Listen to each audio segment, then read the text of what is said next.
Hello guys, good morning, magandang araw, magandang umaga po sa mga lahat mga kogi. Another day, another blessing na naman. Guys, dito tayo ngayon sa Tayud, Barangay Tayud. Bisitahin natin yung manokan ko guys, sa itong munting backyard ko. Baka magpupurga tayo mamayang hapon mga kakogi. Tsaka may dala tayong mga gamit. Mayroon akong biniling mga pamurga at saka mga vitamins para sa ating mga alaga. So yun guys, yung gagawin natin, update lang dito sa ating maliit na backyard. So sa lahat ng hindi pa nakapag-subscribe, subscribe na mga kakugi para dadami tayo dito sa ating channel. And paki-hit na lang din yung notification bell para updated kayo sa lahat ng mga videos na i-upload natin. So yun, tabayanan nyo ang buong kabuuan ng episode na ito mga kakugi.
Munting manukan natin guys. Mamayang hapon or gabi mga kakugi, mamurga tayo. Dito pala sa amin, dito pala sa Kakugi Game Farm mga kakugi, ang gamit ko sa pamurga ng ating mga manok is yung itong Vermix 40. Yan, Vermix 40. Ibibigay ko to guys mamayang gabi, siguro mga alas 8 or alas 9 ng gabi. Tamang-tama naman na matutunaw na yung kinain nila sa hapunan. Yan. Dito pala sa area natin guys, ito sa manukan natin, dito sa Tayud. Itong area to mga kakugi, sa Tayud to. Siguro nakita nyo naman siguro mga kakugi, no? Yung isa nating area doon sa Tag-Ubi. Sa Tag-Ubi. Dito Tayud, nasa Consolacion Tayud. Nandito yung ibang mga breeding materials natin, yung hindi pa ginamit.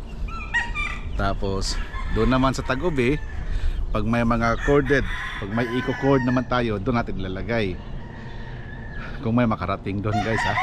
Kasi day old tsaka mga cockerels, mga 3 months old, nagbebenta na tayo para may panggastos. Yan, dito sa ating farm. Tsaka hindi rin ako masyadong nagpaparami ng mga manok mga kakugi. Talagang minamanage ko yung natin, resources at saka yung time. Nandito pala mga kakugi sa Tayud, dito sa area ito, nandito yung natin, yellow-legged na broodcocks, dalawa, galing kay Lacson, Joel Lacson sa RSL Game Farm. Tsaka nandito rin yung natin, meron tayong Golden Boy na F1 galing kay RDD Duckless sa RDD Duckless Game Farm. Meron tayo dito pero hindi pa natin nagamit to, baka next season or baka magpa street breed tayo pang material this coming June, next month, pag makakuha ako ng bagong yung inahin talaga na maganda pang street breed dito sa ating sa ating Golden Boy na F1. Yan, at saka nandito rin yung white hats natin, Loiski. Yun, saka yung natin din, nandito rin yung natin, SBR, isang SBR na broodstag. Saka yung ibang mga inahin guys na hindi ginamit, nandito rin, marami nandito. Siguro nasa mga almost 20 pa ito nandito. Tapos yung iba, yung mga ginamit, mga lampas 10 din, nandun sa kabila sa Cebu City naman. Nandun yung Maclean natin, nandun yung Paul Morris Roundhead, nandun na mga Bigkaka, nandun din ang mga SBR na mga inahin natin. 7 yata yun nandun sa Cebu City, binread natin. Yun ang pinagkukunan natin ng binenta na day old. At yung mga kakirels nandun. At saka nandun yung mga kelso natin. So yung mga ibang inahin na nandito guys, nandun yung may yung may trapal, nandun yung mga kelso natin, saka yung ibang mga sweaters na mga inahin. Yun, Loiski, musta dira? Okay ra. Way klase ron? Way klase. Ano yung inahin mo? Ayun na nga. Carabao Mango.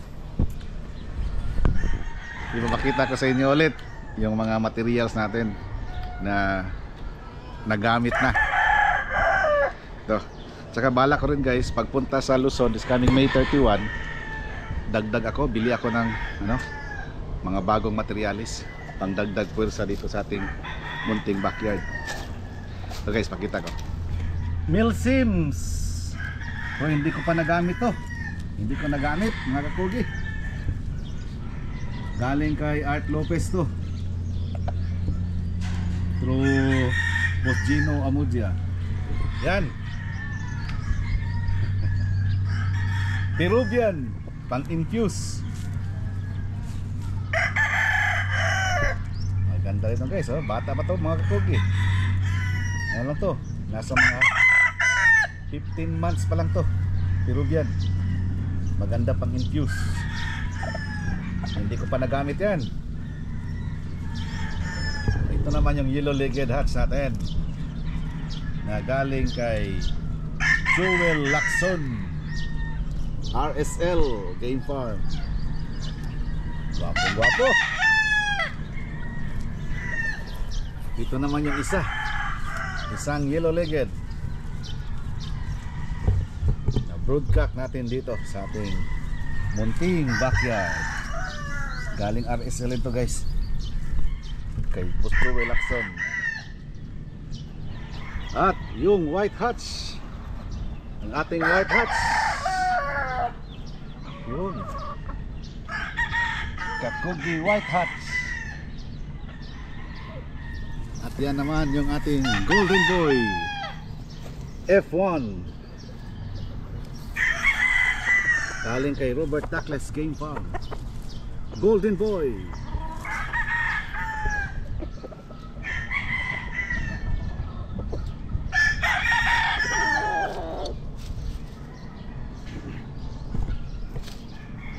Ito naman guys, yung bago nating na-acquire na Frost Gray over M&A Gray, galing kay Manok ni Winnie Chu.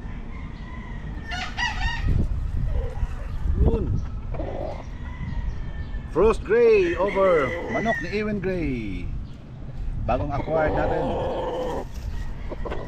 Yan yung mga sisiw natin guys, na unlock sa RSL. At yung iba white hats at saka SBR. Ito yung mga tira-tira sa mga day old na ibinenta natin. Ngayon, ganito na sila kalaki.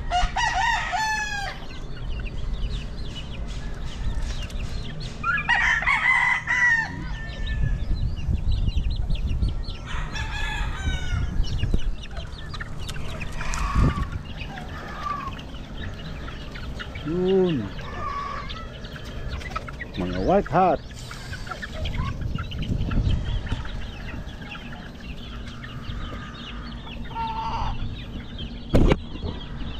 Unti-unti lang mga kakugi. Pag umpisa na yung rainy season, balik pagka green tong ano natin, area natin. Yun pala guys, pinag-usapan namin ni Eloy, ano? Ito ba? Itong TV namin, ang ginamit namin para pang tali dito, itong tie wire, ay cable wire na plastic. Ang nangyari guys, sa init ng panahon, ito naputol. So magre-repair kami ngayon, pero sa tansya namin parang maganda siguro ulit. Alam ba natin kung ano ni? Pero kani gapon so gwapo, dungagan na ako. Iko lang. Oh, no? kadugay naman sa ni. Kuha pa mga 3 months. Mabasa ni muuwan lang ni Sir Kuan. So guys, marami kaming ipang repair. Yan, tingnan nyo. Nangaputol. Tapos ang bili namin nito, itong wire, ito 7 pesos itong isa. Pero itong isa, yung sa dati, yung una 5 pesos. Pero itong nabili ko 7 pesos yung isa. Kasi baga Loy, kani o kana? Mas lapad din usa no? Oh, kanang lapad ni. Mas lapad pero mas baga ng usa. Muuroy. Mahal lang ni siya, diha ba sa may kwan. Palit. So kulang pa to, kala ko konti lang yung ano, kailangan. Marami pala, no? Dahil to sa init ng panahon siguro guys, tapos may dadapo na manok na ano siya, na nag-stretch siya kaya napuputol. Yan oh. Putol naman. Putol. So dalawa dito. Dito naman isa. Yung isa talagang bumagsak na. Yan. So yung exposed talaga sa init mga kakugi, yun ang mga na ano, nangaputol. Exposed sa init, tapos may manok. Tulad dito, may isa. Putol isa. So repair. Reinforce. Tsaka pangit naman kung lalagyan namin ng ano din, yung tawag ito, alambre. Mas maganda kasi ito eh, presentable pa pag ito yung kinabit natin.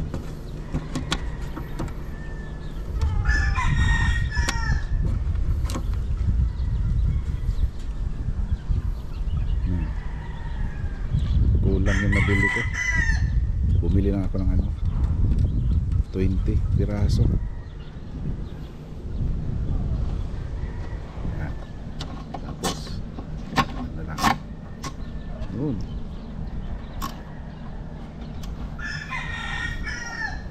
Tsaka na lang puputulin ng anong gunting.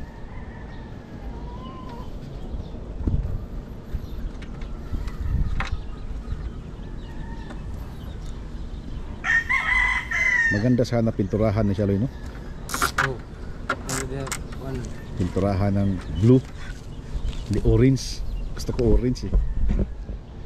Gusto ko orange.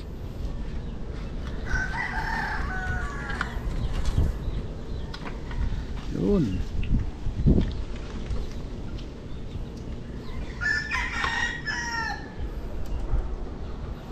Yung nandito guys, yung T-piece natin na fiber cement, 20 piraso lang to.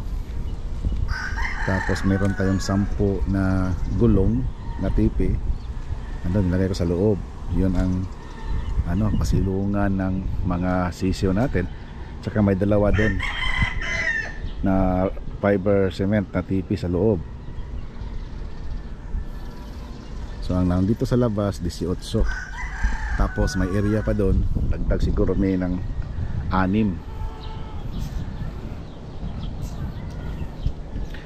Dagdag ng 6. Yun.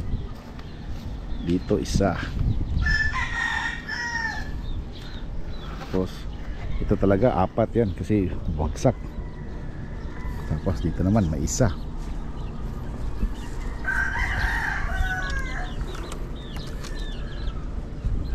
Iba talaga yung ano guys, yung bang yung area mo, yung manukan mo malapit-lapit lang sa bahay para at least in a week time pag may vacant pwede mo mabisita agad. Kasi kapag nasa malayo pa, no? Once a month ka lang makapunta or twice a month. Tapos kung ano yung mga problema sa manukan, matagal mong maagapan. Dito dito sa Tayod, ano, malapit lang, siguro around 30 minutes drive lang pag walang traffic galing doon sa bahay namin.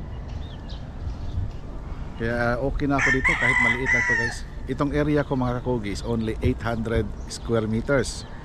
Itong 800 square meters yan, mula doon sa corner, tapos nilagyan ko ng gate.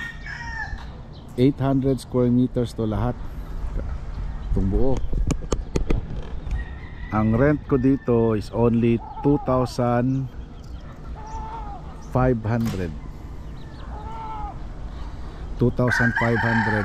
monthly.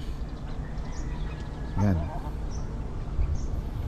2,500 monthly ang rent ko dito. Kaya kung napapansin nyo mga kakugi, pag nagbebenta ako ng mga manok, hindi pang maramihan talaga, paunti-unti lang, 2, 4 na piraso. Kasi gusto ko ba every month, tingnan natin, compute natin, isang kakirel, pag nakabenta ako ng isang kakirels 3,500 or 3,000 ang presyo, pag depende sa bloodline. Ano na yan, isang kakirel 1 month na renta. Yun. So yun ang inaano ko guys, na every month dapat may mabenta ako na manok para sa rental dito sa ating manukan sa Tayod. Tapos yung other na mga ano, yung mga dagdag na mga benta, syempre sa other expenses natin dito, para allowance or gasto sa mga feeds, vitamins, sa mga pampurga. Yun, at least magbebenta talaga tayo 4 na kakirels in a month, or dalawang stag in a month. Kaya yun ang inaano-ano ko guys. So nagbebenta ako paunti-unti, hindi isang buwan ubusan ng mga manok. Hindi ko yan ginagawa. Kasi baka next month, dali lang kasi maubos ng pera mga kakugi. Pag naubos yan, ako hanap ko na naman ng pera para sa renta sa on that month or sa next month. As much as possible mga kakugi, pag nagmanukan tayo, ito suggestion ko lang mga kakugi, or something like idea, ma-share ko sa inyo. Hanggat maaari, huwag nyong gamitin yung pera nyo sa pampamilya para sa manok natin. Yung para sa manok, yun ang gagamitin natin, huwag yung para sa pamilya. For example, ano ba ibig ko sabihin? Magbe-breed tayo para may maibenta tayo, para may pangtustos tayo sa ating manukan.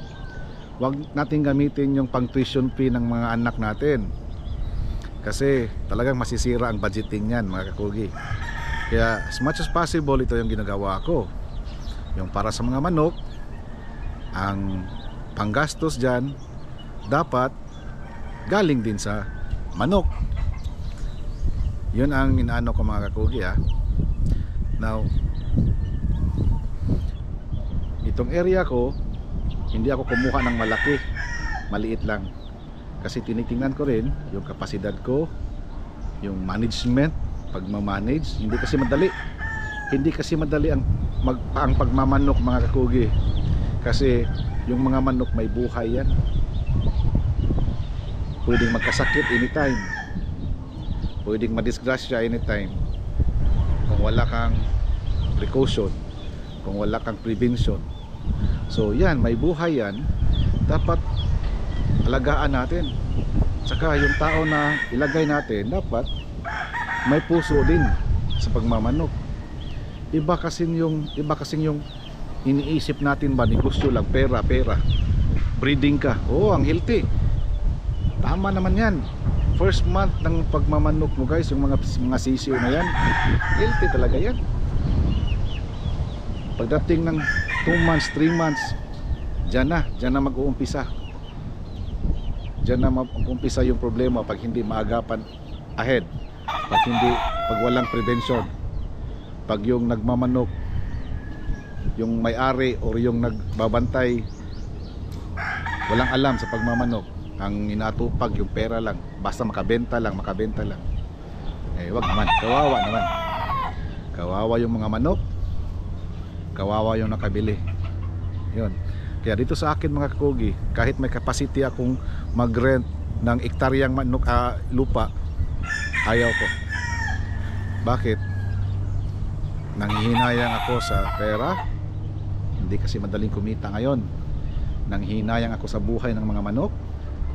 At pag may nakabili naman, maawa tayo sa mga nakabili, mabigyan natin ng hindi healthy ngayon. Pero mayroon kasing mga sakit-sakit yung mga manok ba na internal, hindi natin nakikita ngayon, pero pagdating ng 2 weeks, 3 weeks or 2 months, doon pa lalabas. So mahirap yun, mahirap. Kaya ito lang muna ang inaano ko guys. Tsaka alam nyo naman, nagbablog tayo from time to time, out of town tayo, especially weekend. Pag weekend, nandun tayo talaga, ano yan, farm visit yan. Itong pagpunta-punta dito sa Manukan, vacant lang to, or dadaanan. For example, may tatrabahuin, may inutos tayong yung sa opisina. Daan tayo doon, di ba? Tapos balik naman. Yun lang. Kaya hindi ko mafofokusan yan 24/7. Kaya dito may tao tayo na kapartner dito sa Manukan, na talagang partner na in a way na siya ang tumitingin-tingin sa mga manok natin. Yun ang dapat. So ulitin ko, hindi ako ng Manukan na talagang yung malakihan ba, hektarya-hektaryang lupa. Kahit kaya ko mag-rent niyan, pero ano pa rin, mas ginusto ko na ganito kalaki, 800 to 2,000. Yun ang yung ko, pinakamalaki siguro is 2,000 square meters. Yan. At saka nag-ano din ako mga kakogi, nagsishare ako ng mga alaga ko, mga breeds ko. Nagsishare ako ng day old para mas affordable. Ang day old ko mga kakogi, nagbebenta ako ng day old 500 per head. Pero yung day old talaga na sinasabi kong day old, di man talaga day old yan eh. Kadalasan yan nasa 4 days, 5 days na yan. Kasi tinitingnan ko muna, sinisiguro ko muna na yung nakabili ng manok ko na 500 pesos, yung day old, talagang masigla na. Yun talagang sinisiguro ko guys, mga ganun. Kaya 4 days, 5 days. So sa 4 days or 5 days na nabenta ko, wala pa yung bakuna. Hindi ko pa yan binakunahan kasi hindi ako nagbabakuna dito guys ng mga sisyo kung hindi lalampas ang 7 days or 1 week. At least kampante naman ako dahil yung mga parents noon, inano ko na, nag-priming ako. So binakunahan ko na yung mga parents, dala-dala ng parents yung bakuna, tapos naipasa doon sa mga sisyo, kaya protected pa sila sa first week. Yung mga nakabili ng day old, kayo na ang magbakuna, mag-umpisang magbakuna. Dito naman sa akin guys, yung bakuna na ginagamit ko dito, yung 4 basic lang, yung basic B1, B1, Lasota, Gamboro at Foulpax. Yun lang ang 4 na inano ko. Wala pa naman akong mga imported na manok dito, kaya wala muna akong mga bakuna na pang imported. So yun lang muna. Tsaka yan, nagbebenta ako ng day old 500 per head, at nagbebenta rin ako ng mga cockerels mga 3 months. Kasi pag lampas ng 5 months yan guys, ang bintahan ko niyan hindi na cockerels na presyo, stag na presyo ang bintahan ko dyan. Yung mga crosses ko dito mga kakugi, ang bintahan ko is magre-range ng 5,000 to 6,000 pesos. Yung mga stag ko ha, yung mga crosses. Tapos yung mga street breed naman, nagre-range ng 8,000 to 12,000. Magdepende po yun sa ano, sa bloodlines. Kasi alam naman natin na may mga bloodlines na talagang ang mahal. Saka may mga bloodlines din na very common kahit saang mga lugar meron, tulad ng sweaters, tulad ng mga hatches. Yung mga hatches, mga yellow-legged, ano pa yung mga hatches, mga Gilmore, common man yan. So ang price range ko niyan, basta crosses, nasa 5,000 to 6,000. Nasa 5 months to 9 months old or to 10 months old. Paglampas naman ng 10 months, ibang presyohan na naman yan mga kakugi. Pero kadalasan hindi man makalampas ng 9 months yung na mabenta ko dito, maubos man agad. Maliban na siguro sa mga manok na hindi ko talaga ibebenta kasi gusto kong makitang lumaki talaga, tsaka gusto kong makita na lumalaban sa rueda. Yun. Tsaka yung palang mga reject, kadalasan sa mga reject mga kakugi, hindi ko binibenta. Inaano lang namin iloy dito. Ginagamit lang namin dito guys, pang ano lang, pang ulutan. Minsan naman nananalo. Pero wak matay gidayon sa. Dito yung mga reject namin dito guys, talagang dumaan. Mayroong isa, may dalawa. Yan, yun ang maganda. Tapos mga reject na namin yun dito. Ang sinasabi kong reject mga kugi dito is yung mga makikita mo agad, makikita mo na talagang yung buntot niya balingay, at saka yung mga naiiklian ako sa height, yun ang kinoconsider ko na reject. Hindi ko na ibebenta yan pag ganyan, pag crosses. Pag naman, pag mga street breed, pwede naman gamitin yan pang breeding. Yun ang ko dito sa aking munting backyard mga kakugi. Hindi ako hindi ko masasabi na yung mga manok ko dito talaga na authentic, legit, whatever. Hindi ako nagmamalaki dyan, hindi ako nagbo-boast dyan. Ano pag sa Tagalog yan? Basta ang mga manok ko mga kakugi, nakikita nyo naman kung saan galing. May binili tayo sa Red Game Farm, may binili tayo sa Mount Panahaw,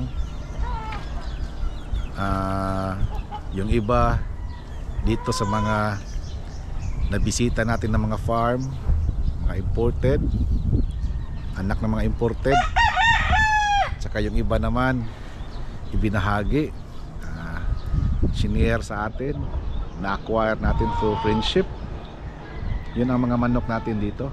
Kaya doon nagbabari ang mga presyo mga kakugi. Pag nabili ko ng mahal ang manok, benta ko may taas presyo konti. Pero yung mga manok naman na na-acquire through friendship, yun ang ibinibenta ko na at a lower price. Kasi yung capital natin sa pag-acquire ng manok hindi man malaki. Pero dapat tayong magbenta talaga na tamang-tama lang yung presyo. Ba't ko sinabing tamang-tama ang presyo? Hindi na yung baratilyo talaga. Kahit man na-acquire natin yan through friendship, the same pa rin ang presyo ng feeds natin pag nagbili tayo, di ba? So yun. At the same rin ang pagod ng tao na nagpapatuka ng manok. Hindi man sasabihin natin na hindi ka napapagod dyan kasi mura lang yung manok na yan. The same pagod lang yun mga kakugi. Kaya may presyo talaga kung kino-compute ko, ito ganito ang presyo, ito naman ito ang presyo, kaya nagpa-price range tayo. Tingnan nyo guys, dahil sa init ng araw, tingnan nyo kung anong nangyari sa mga cord natin. Plastic to guys ha. Oh, talagang nagbi-brittle siya. Ito yan. Oh, talagang nagbi-brittle siya, no? Maputol na, paano mabalik na ba? Oh.